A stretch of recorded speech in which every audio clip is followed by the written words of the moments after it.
Kung gusto mo na matibay ang bahay mo pagkatayo at ang iyong paniniwala, ang iyong pagtuo, dapat nakakunik tayo doon sa original na foundation ni Jesus Christ. Kahit na umulan, bumagyo, bumaha, hindi yan matitibag at masisira. Kahit si Jesus pa ang dumating sa oras na yan. Manalangin muna tayo. Diyos na mahan sa kalangitan, hinihiling namin sa iyo na ang Holy Spirit magiging guide namin sa aming puso at kaisipan upang aming malaman at maunawaan ang iyong mga salita. Kaya sa pangalan ng iyong anak na si Jesus Christ ay aming pinapadala doon sa iyo. Amen. Sa lahat ng nanonood, nakikinig sa ating gospel ngayon, sana'y pakinggan niyo ng mabuti at unawain kung ano talaga ang laman nito upang hindi kayo maguluhan. Kaya ating pakinggan ng mabuti. Itong 10 utos na ito ay nahati ito sa dalawa. Pag-ibig sa Diyos ang kabila, pag-ibig sa tao ang kabila. Dito muna tayo sa pag-ibig sa tao. Ang ikalimang utos na pag-ibig sa tao ay ganito. Kung gusto mo hahaba ang buhay mo, dapat iyong igalangin ang iyong nanay at tatay sapagkat yan ang utos ng Panginoon na may promises na haba ang iyong buhay. Totoo ba o hindi? At pang-anim na utos, huwag kang papatay sapagkat kung ikaw ay papatay ng tao, magulo ang isip mo, magulo ang buhay mo. Takot ka na ngayon, magtira sa bahay mo, kung saan-saan ka na lang pumupunta. Takot ka sa ganti ng mga kamag-anak ng iyong pinatay. Totoo ba o hindi? Yan ay sa 10 utos pa rin yan.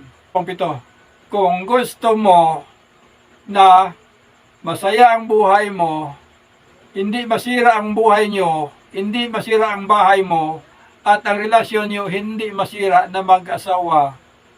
Huwag kayong gagawa ng adultery ang isa sa inyo o kayong dalawa upang ang bahay ninyo hindi masisira sapagkat ito ay nakakunik sa foundation ni Jesus Christ na bawal ang magawa ng pangangalunya.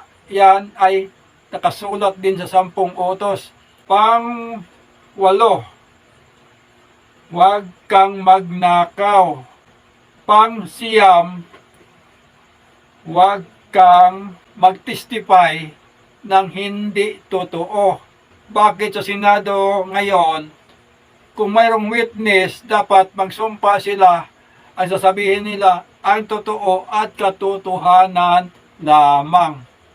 Hanggang ngayon, nagpatuloy pa yan sa 10 utos na yan. Yan ang laman ng 10 utos. At pang-10, huwag mong iimbutin ang bahay ng iyong kapitbahay, ang kanyang asawa, ang kanyang mga serban na babae at lalaki, mga hayop at iba pang bagay. Huwag kang iimbot.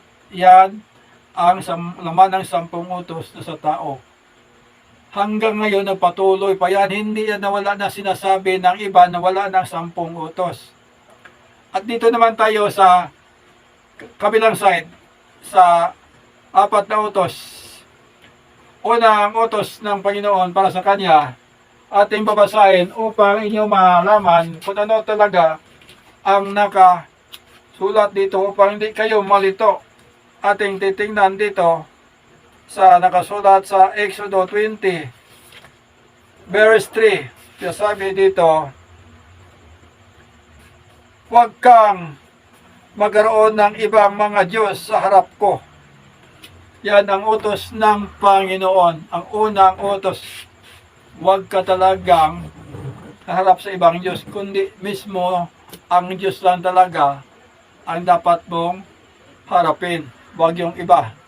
At ang pangalawang utos na sinasabi dito, huwag kang gagawa para sa iyo ng larawang inanyuan o anumang kawangis, anumang anyong nasa itaas ng langit o sa ilalim ng lupa o ng nasa tubig sa ilalim ng lupa.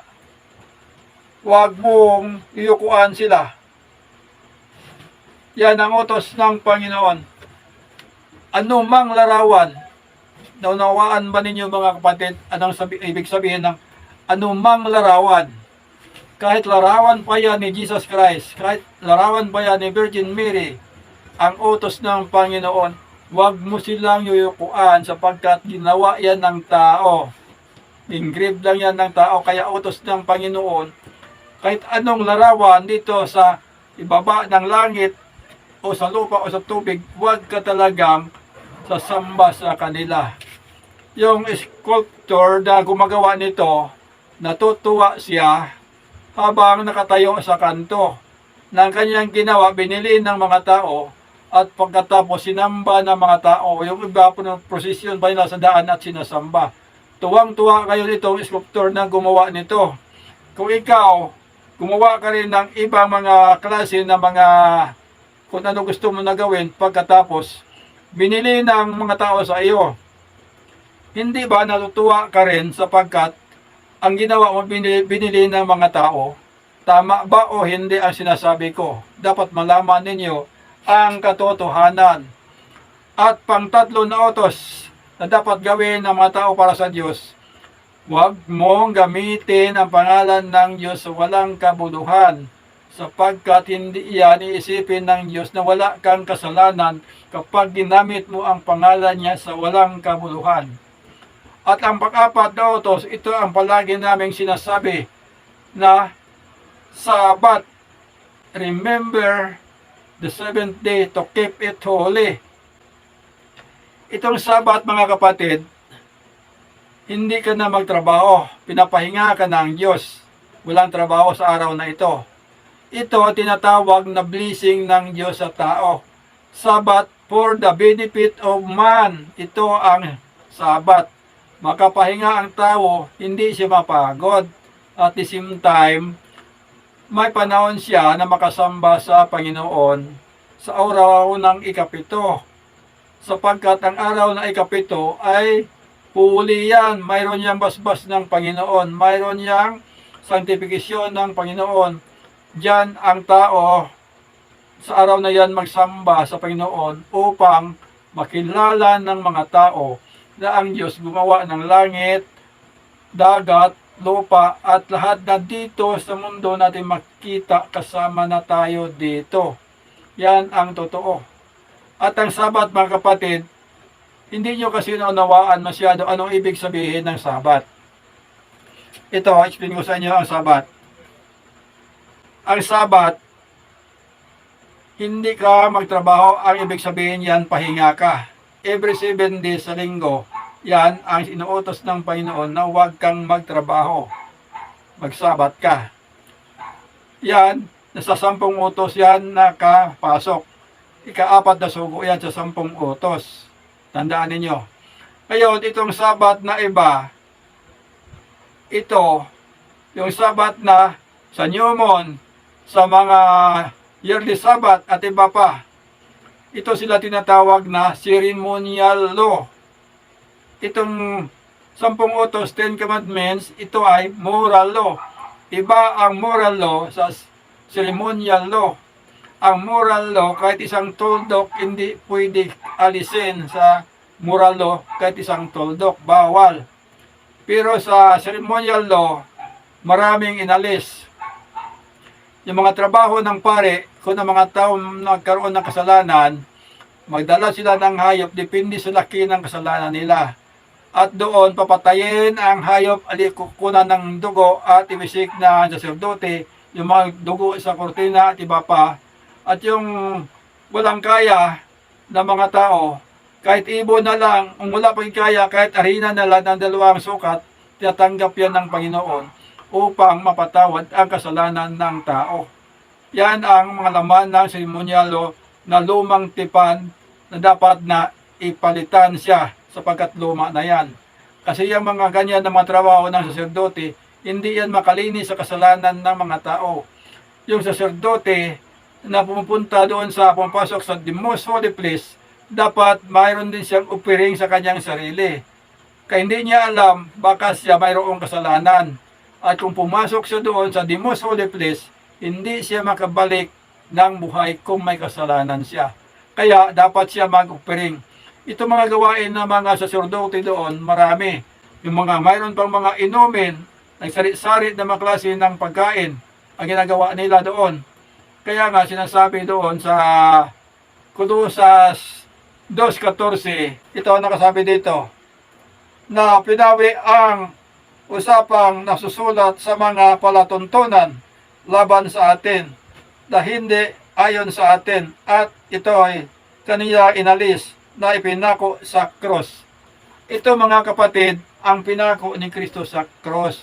Itong ceremonial law na sinulat ni Moises na utos ng Diyos na hindi nakapasok doon sa kaban ng katipan na may 10 utos. Ito sila ay inalis ni Kristo at pinako sa cross sapagkat ito sila ay hindi sila perfect na makalinis sa kasalanan ng mga tao.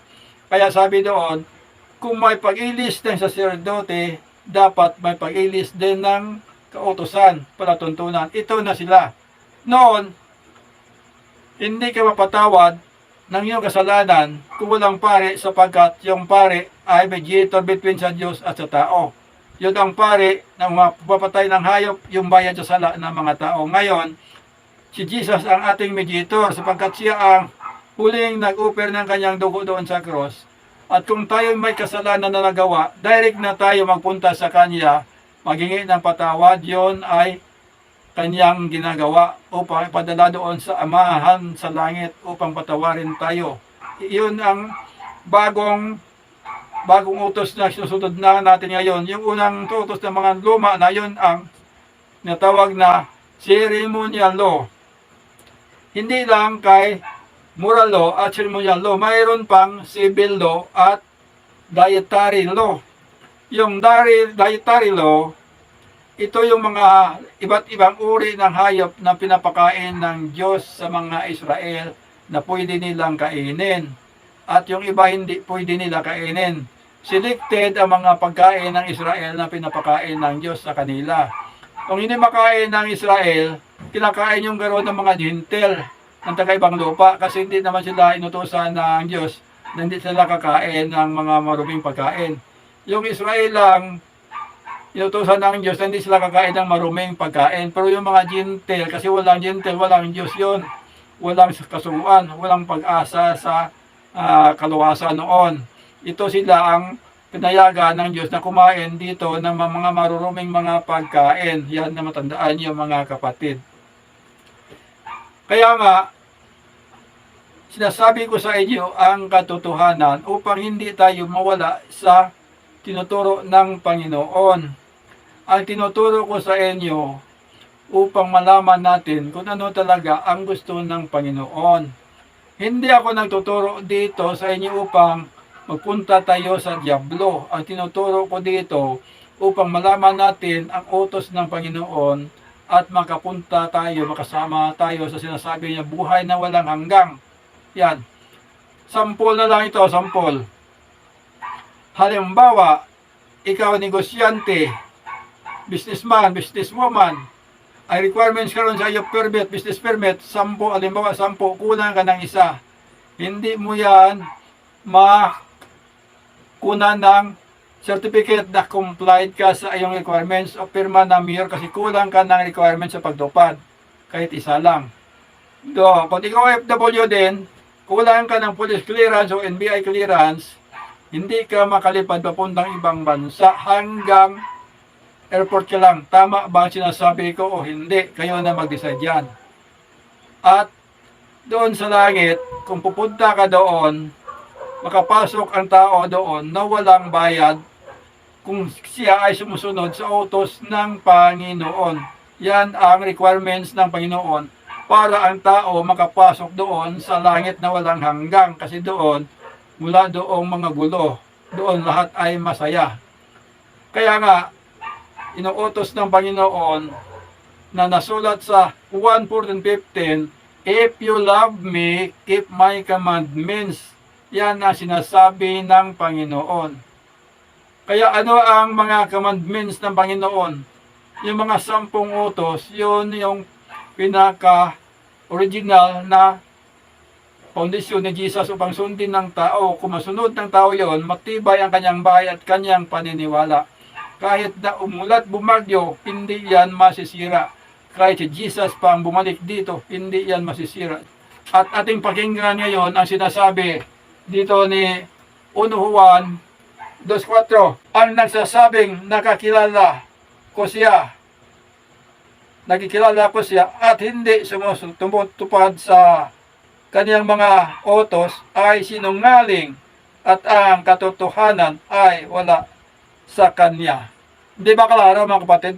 Kung hindi mo sinusunod ang utos ni Jesus, isa kang sinungaling. Ulitin ko pagkabasa. Ang nagsasabing nakikilala ko siya at hindi tumutupad ng kaniyang mga utos ay sinungaling at ang katotohanan ay wala sa kanya. 1 Juan 2:4. Sana ay naintindihan ninyo ang ibig kong sabihin. Mga kapatid, baka sabihin ninyo, bakit sino ba ako magsabi ng ganyan? Mga kapatid, ako, para lang tayo na tao. Kaya lang, ginamit ako ng Ginoo at nagpagamit naman ako sa Kanya upang ang Kanyang utos inyo malaman makapasok sa inyo puso at isipan. Kung hindi ko sasabihin ito sa inyo, paano ninyo malalaman ang katotohanan? Kaya nga, ginamit ako ng Panginoon para sa ating lahat. Hindi para ginamit ako para magpunta tayo sa diablo, kundi makapunta tayo doon sa langit na walang hanggang. Sabi ni San Pablo, siya ang nagtanim, si Apolos ang magdilig, ang Espiritu magpatubo. 1 Corinto 3:6. Ang sabi ko naman sa inyo, ginagawa ko ito sa kwarto ko. Pagkatapos, dinadala ng social media sa inyong mga bahay ito at inyong makita sa inyong screen, inyong mapapakinggan ang sinasabi ko dito. Ngayon, ang Espiritu naman magpatubo sa inyo puso at kaisipan. Kung gusto ninyo malaman ang totoo, hanapin ninyo at gawin niyo magkomparison kayo. Ang sinasabi ko, itanong ninyo sa inyong pastor, sa inyong simbahan, at sa inyong elder sa simbahan. Kung bakit, ano ba ibig sabihin nito, ano ba mga ganito. Ngayon, kung gustuhan ninyo, okay na. Pero kung hindi pa, punta kayo ngayon doon sa Seventh-day Adventist SDA. Magtanong kayo doon sa mga pastor at sa mga elder. At sila ay magsasabi sa inyo ng nalalaman nila tungkol ito sa Biblia. At pagkatapos, mayroon na kayong may comparison dito sa dalawang church. Hanapin nyo ngayon kung sino ang sasabi ng totoo. At doon kayo papanig upang hindi kayo magsisi sa huli. Kasi ang pagsisisi ay wala na yung panahon kung huli ng lahat. Huwag kayo maniniwala kung hindi ninyo sigurado na totoo o hindi. Ito ginagawa ko ngayon. Utusan lang ako ng Panginoon. Susunod ko lang ang kanyang sinasabi upang maganda po yung sabi niya na spread ang kanyang good news. Ako naman mga kapatid, hindi ako pastor, hindi ako theologian, hindi rin ako hermeneutic, hindi ako nakapag-aral sa college, sa babang level lang ako. Kaya lang gusto ko lang magagawa ng utos ng Panginoon kahit sa ganito lang na paraan na mababang pagpananalita sa inyo na yung iba nga galit pa sa akin. Mga kapatid, hindi tayo mag-aaway. Ang ating kaaway, ang diablo. Hindi tayo mag-aaway. Kung gusto kayo magtanong, yung tamang tanong, kasi kung may tanong tayo minsan na hindi tama, mahirap sagutin. Sana ay naunawaan ninyo ang ibig kong sabihin. Ang ginagawa natin dito upang tayo lahat ay maligtas sa sinasabi ng Panginoon sa impyerno na kalayo. Yan ang ating ginagawa. Tinuturo natin ang ating nalalaman nga tama. Pero kung hindi kayo naniwala sa sinasabi ko dito, hindi naman ito akin, sa Diyos naman ito mga salita sinasabi ko dito, nasa inyo na yan. At kung nagustuhan niyo mga kapatid, sa lahat ng nanonood, pagka-share naman sa inyong mga kaibigan, mga kilala, upang dadami din ang ating mga view at maraming makakaalam nito at baka makasama pa natin sila papunta doon sa langit, kasi ang langit yon ay masaya doon. Dito sa mundo, magulo dito. Ang Panginoon magbigay sa atin ng dagdag na kaalaman sa ating na rinig sa oras na ito. Maraming salamat po sa inyong lahat. Sana'y sundan pa ninyo ang sunod nating video na gagawin. Ang Diyos magpadalangin sa ating lahat.